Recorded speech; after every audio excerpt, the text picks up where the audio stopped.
My name is Johnny Craddock, and I'll be the presenter of the Portfolio Compliance Technical Assistance. This is our division contact information. Mr. Keith Byron is the Deputy Director and Crystal Boyce, the Division Manager. Our team members, Keandra Johnson, who is the Lead Contract Administrator, myself, Johnny Craddock, Contract Administrator, and Ms. Karen Franklin, Community Involvement Coordinator. Program requirements are designed to increase the supply of affordable housing for a sustained period by capping rents at affordable levels and restricting occupancy to low and very low income household. So basically what we want to do is focus on getting affordable housing for those most in need, low and very low income individuals. Topics of discussion today will be tenant certification, rent restrictions, lease requirements, annual recertification, annual compliance review, and forms and reporting. All right, let's take a look at tenant certification. Completing the application. No form is required. Forms used must gather sufficient information about the household size, income, and assets. The City of Houston application is accepted, as well as the HUD and TDHCA application. If you use the conventional TAA rental application, you must use the supplemental TAA application.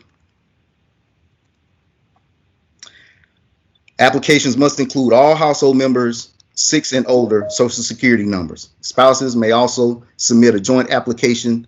The application must be completed entirely. Please do not use whiteout on the applications, and you want to gather the same information in the recertification as gained in the initial certification. All right, let's look at household composition. You want to determine the number of household members in the household and determine the restriction level for the household. After you do that, you want to refer to your income limits to obtain maximum allowable income for the household. All right, here is an example. This is an example of income limits. Let's take a look at 50% for a unit designated as 50%. One person would be $27,600.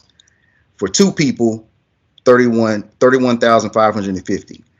And 60% allows a little bit more income. For one person, $33,120, and the income amount increases for 2 people, 3 people, and 4 people. Household composition. Household member classifications: head, spouse, co-head, and dependents. Who counts as a household member? Year-round applicants, and basically anyone who is in the household more than 50% of the year is considered a household member. Student eligibility. All right, for HUD home programs, a household is not eligible for occupancy if the household contains a full or part-time student at an institution of higher education, and the following statements are true. Basically, under the age of 24, not a veteran in the military, not married, and does not have a dependent who resides with the household member at least 50% of the time. Okay, is not a person with disabilities receiving Section 8 assistance as of November 30th, 2005. All right, those are just a few things you want to look at. Now, to determine a student's eligibility, the individual must be of legal contract age, state law. The individual must have established a household separate from parents or legal guardians for at least 1 year to the application date for occupancy. The student must be at least 24 years of age, married, a graduate or professional student, a veteran, and a member of the armed forces. Okay, and the individual cannot be claimed as a dependent on their parents or legal guardians' IRS documents. All right, and those are the things you want to look at when determining student eligibility. Who does not count as a household member? Live-in aides and attendants. Basically, anyone who is not in the house, the home, less than 50% of the year. All right, anyone who is in the home less than 50% of the year. All right. Does the household look eligible? If no, you want to offer a market unit. And if the household looks eligible, obtain authorization and release for anyone from that's 18 or older, or you can place them on the waiting list. But it is necessary to verify income and assets. Okay. In regards to determine income and assets, you want to look at common sources of income, incomes from earnings, income from assets, self-employment, Social Security benefits. Okay. Income from earnings include overtime, commission fees, and tips. So when you're looking at that, be sure if because some individuals work and they do work overtime. So you want to factor all that in when you're determining income and assets. Some additional information would be child support, workers' compensation, unemployment, welfare, recurring monetary contributions, military pay, retirement funds, and pensions. Sometimes we have unusual sources of income, and that would be an example: delayed periodic payments received because of delays processing unemployment, welfare, or other benefits, payments from annuities and insurance policies, actual income distributed from trust funds that are not recoverable by any of the by or under the control of any member of the tenant family, alimony, severance pay, disability benefits. Those are examples of unusual sources of income. Okay, income exclusions, employment earnings from children under the age of 18, payments under Section 8 or any comparable rental assistance program. Okay, earnings in excess of $480 for full-time students 18 and older who are not head, co-head, or spouse. So that would be those are examples of income exclusions. Additional information: temporary, non-recurrent, or sporadic income, and of course, the SNAP benefit. All right. Also, amounts received under training programs funded by HUD and a resident service stipend. You would not include those. Types of income verification: first-hand paychecks, Social Security award letters, bank statements, third party sent directly to the party sources via mail or fax. If it's sent by fax or received by fax, faxes must include the company name, fax number, and if it's mailed, maintain the envelope in which the verification was returned. I've seen this during the annual compliance review, and that's a good thing that you're keeping that information because you're supposed to. Oral would be telephone clarification only. All right. Resident screening services cannot be used to document household income. Now let's take a look at annualizing income. Weekly wages, you will multiply that by 52. Bi-weekly wages, multiply that by 26. That's paid every other week. Semi-monthly wages, you multiply that by 24. That's usually paid twice a month on the same day. An example would be like the 1st and the 15th. Monthly wages, you'll multiply that times 12. Okay. All right. An example at the bottom of the slide, on February the 3rd, $2,975 with a year-to-date wage total for an applicant.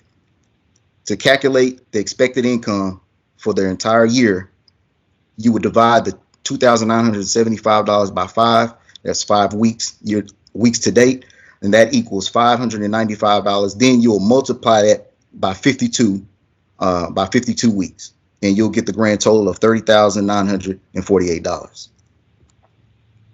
All right, quiz time. What I'd like for you to do, take a look at the screen. I'll give you a minute to read that and choose the best answer, or the correct answer rather.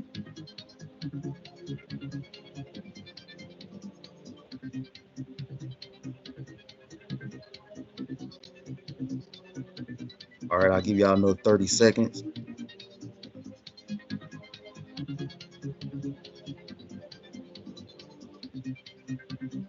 All right, let's take a look at the answer.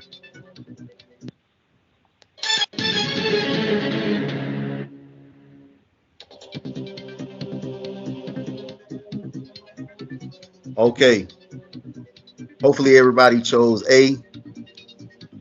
After annualizing the income, it comes out to be $21,725.52. All right. Now, this is the calculation worksheet. You want to add the 4 check stubs, and you'll divide it by 4. All right. Once you do that, you'll get the total of $905.23, and you'll multiply that by 24 since it's semi-monthly, and we get that grand total of $21,725.52. All right. Determine income and assets. Assets are items of value that may be turned into cash. The goal is to determine the cash value of the asset.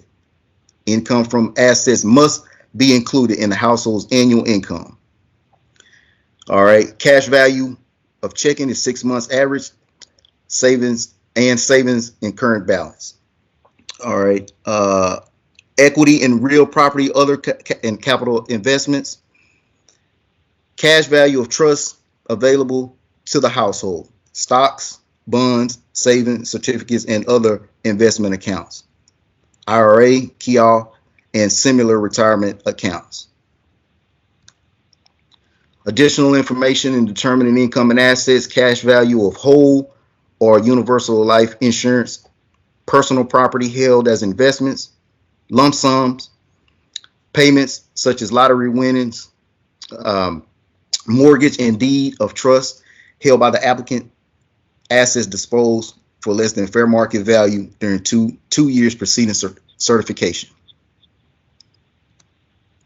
Assets exclusions: necessary personal property, interest in an Indian trust fund, life insurance policies that are not available before death.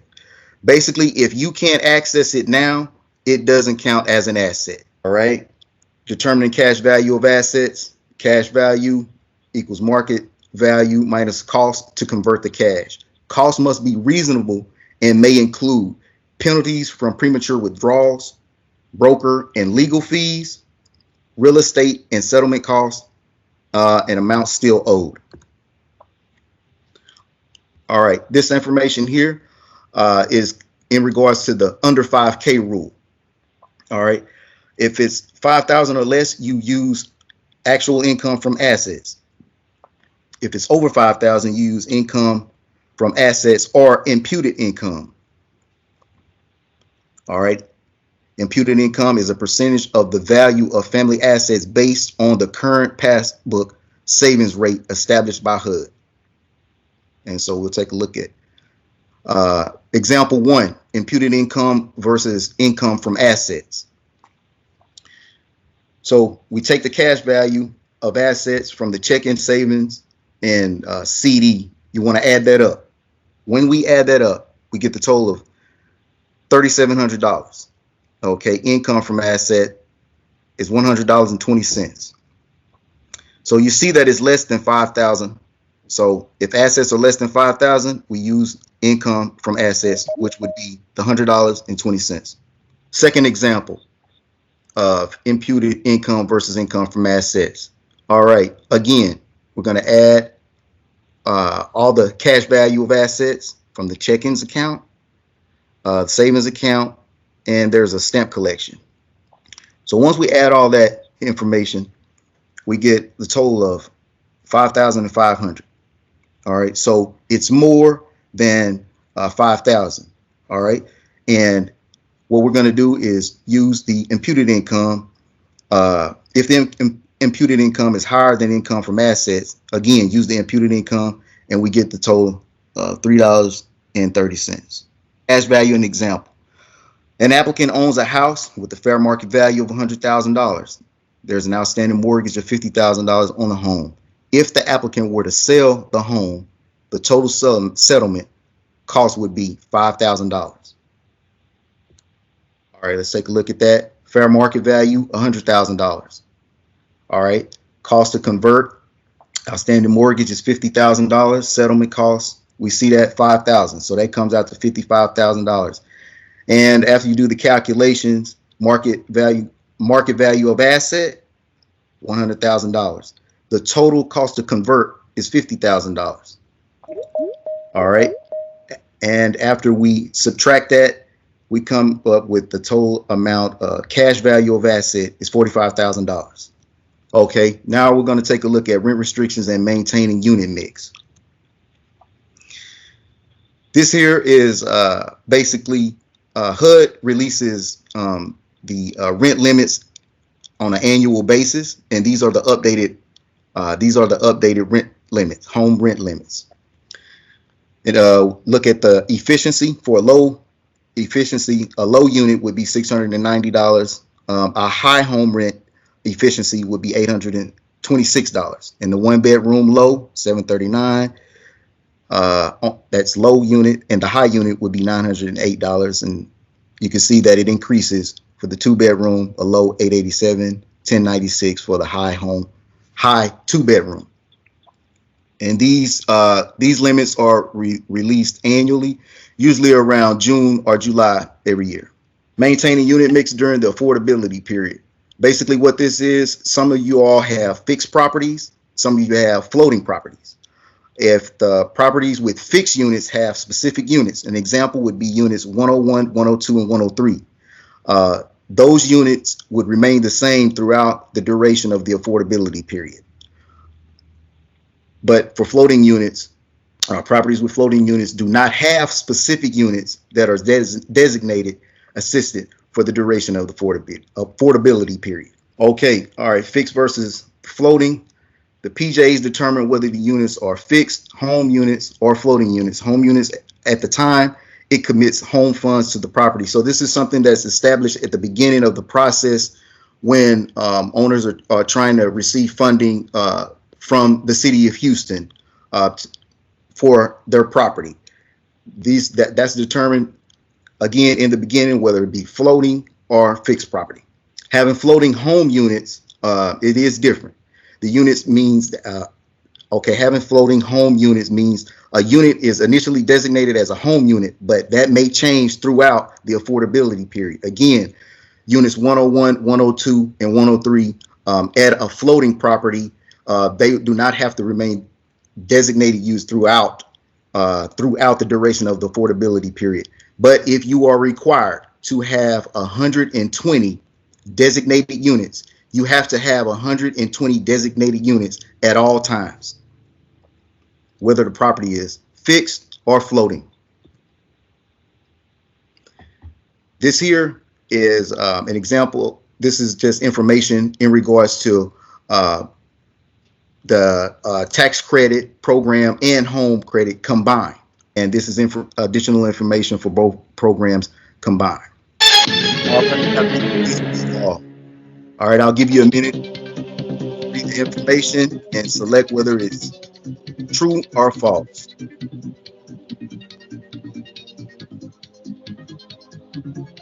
Post your answers in the comment section.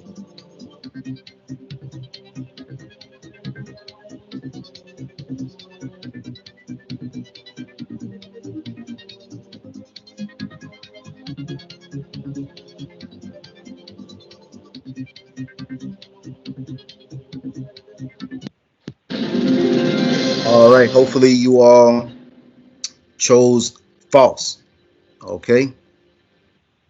All right. Let's look at the lease requirements. Owners must use one of the 4 model leases prescribed by HUD. The lease an owner uses depends on the program administered. Owners and tenants must execute separate agreements for special services such as meal programs or healthcare services. All right.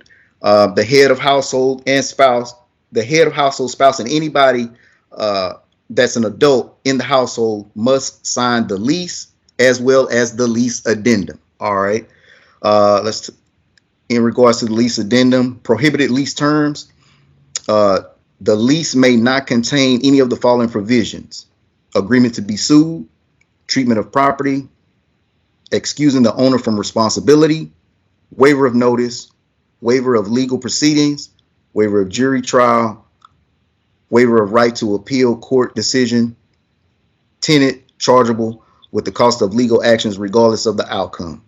All right. These are prohibited from being a part of the lease addendum. Okay. This is an example of the lease addendum. And this information has to be in every tenant file. Grievance procedures. Okay. Really, tenants should know who they can file a complaint with. They should know this information when they move onto the property. It should be clear to whom a tenant should direct the complaint to, who will investigate or respond to the complaint. And they should know a time frame on when they will receive, somebody will contact them in regards to the complaint. All right. Disclosure requirements for lead-based paint addendum. Basically, this addendum is required for all properties built prior to January 1, 1978. Let's take a look at annual certification. Okay, owners must establish a routine schedule for performing the annual income certification. This schedule might be based on the anniversary of the original income verification for the tenant, or the time of lease renewal, or an annual schedule whereby income recertifications for all tenant households are performed at the same time. Before I proceed, going back real quick to recertifications, I've gone out to some properties and the tenant didn't receive a recertification. Now that is, of course, that's a finding, and it's important to keep track of that. Sometimes I know everybody's busy, but this is extremely important because you could have someone living in that unit whose income has increased by $20,000. And that is a big difference. That could determine whether they qualify for the unit or not. So please be mindful of this. This is very important. And I've only seen it a few times, but it does happen. Okay. These are the documents needed for recertification: application, tenant authorization, release and consent form, lease with addendums, tenant income certification, and source documentation. All right, take your time. We got another quiz for you. I'll give you a minute to review this and select the correct answer. Please post it in the comment section.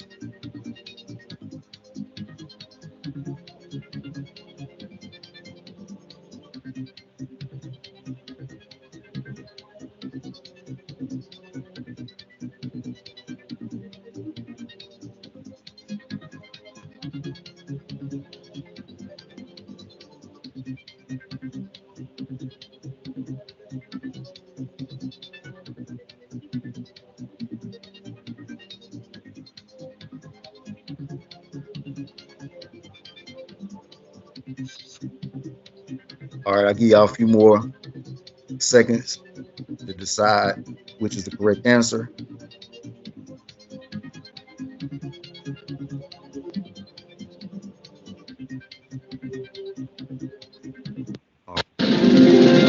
All right.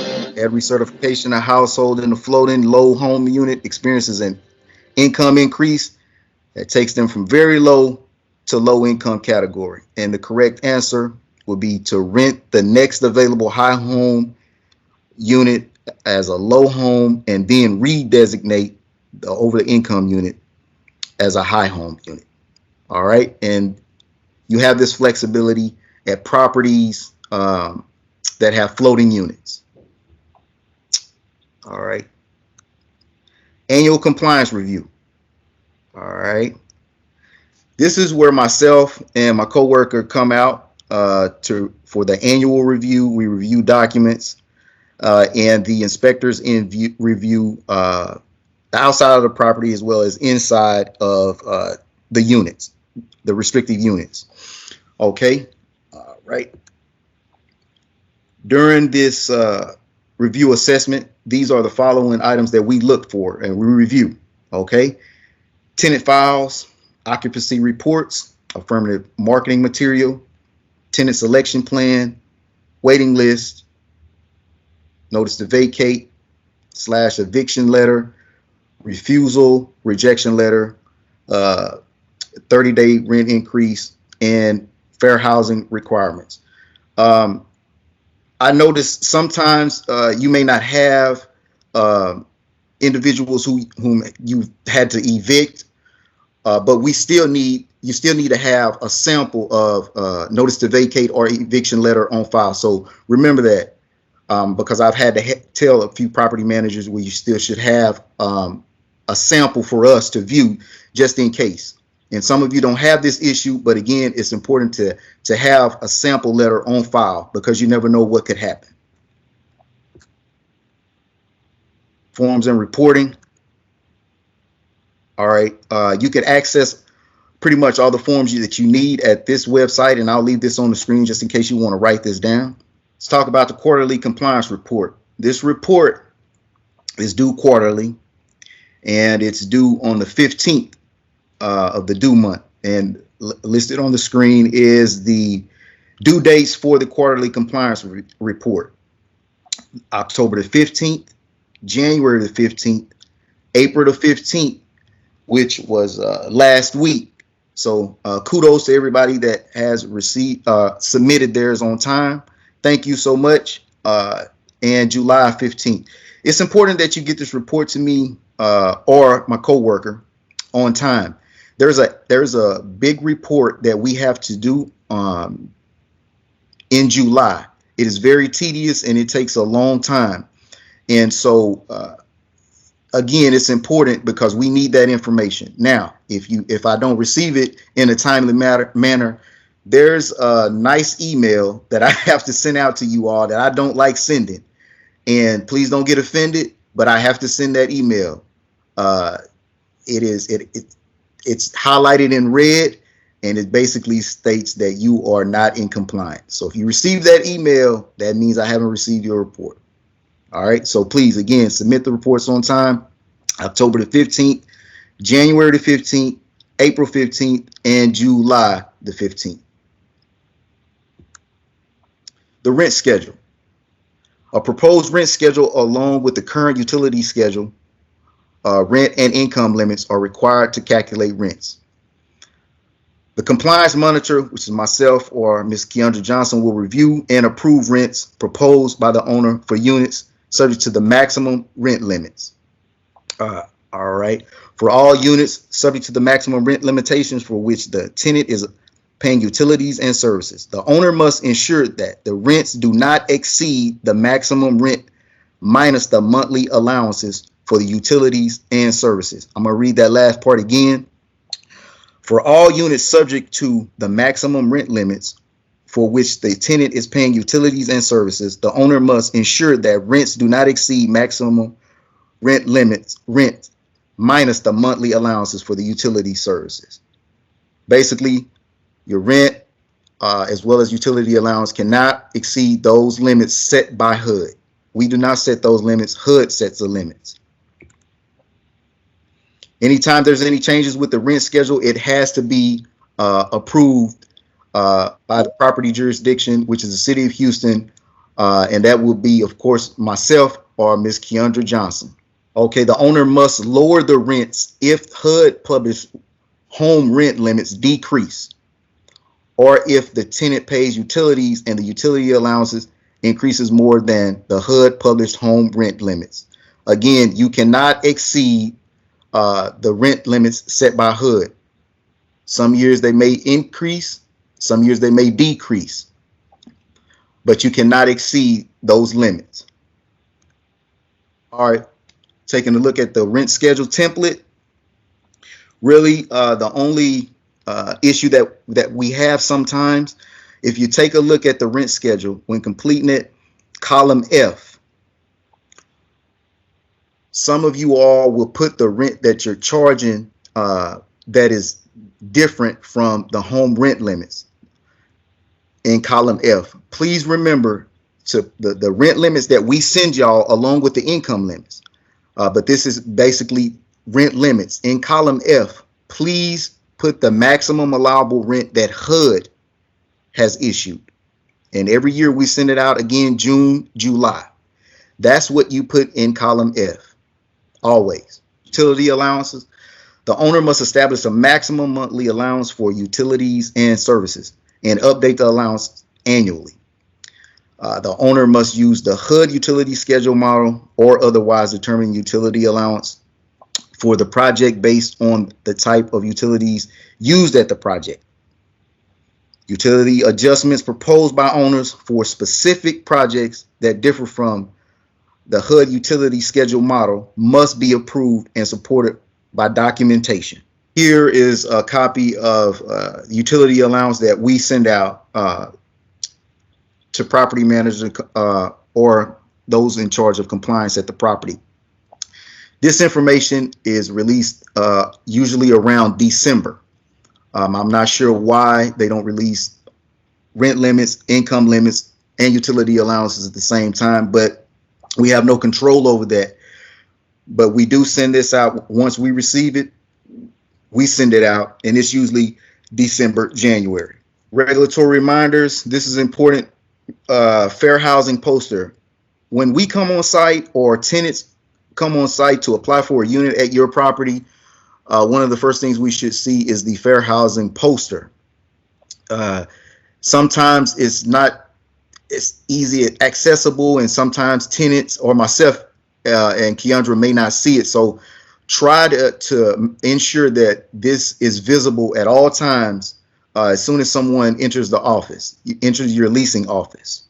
This is very important. Regulatory citations. These are the citations that sometimes we have to, well, we use these, and if there's a finding, this is what you'll see on that report that you receive after we conduct our annual compliance review. Sometimes we have findings, sometimes we don't, but if we tell you there's a finding, these are one of the citations that you'll potentially see on that report. All right.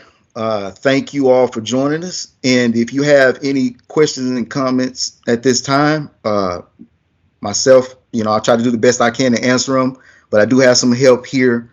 My coworker, who is the lead contract administrator, Keandra Johnson. Good morning, everyone. Thank you so much for joining us. We didn't really have any questions in the chat. I do want to reiterate a few things. That if you did not register via the link, please put your email address and your property name in the chat. That way I could be sure that you get a copy of this presentation, as well as a survey to fill out, just to kind of help us with the next presentation. Since we're virtual now and not in person, this is also a great time to ask any questions, should you have any. Also, I will put in the chat my email address for anyone that does not have it, as well as Mr. Craddock's email address. Should you have any questions or comments about any information that maybe you couldn't think of while he was speaking, then we'll be sure to address that then. Thank you. Thank you all for joining us.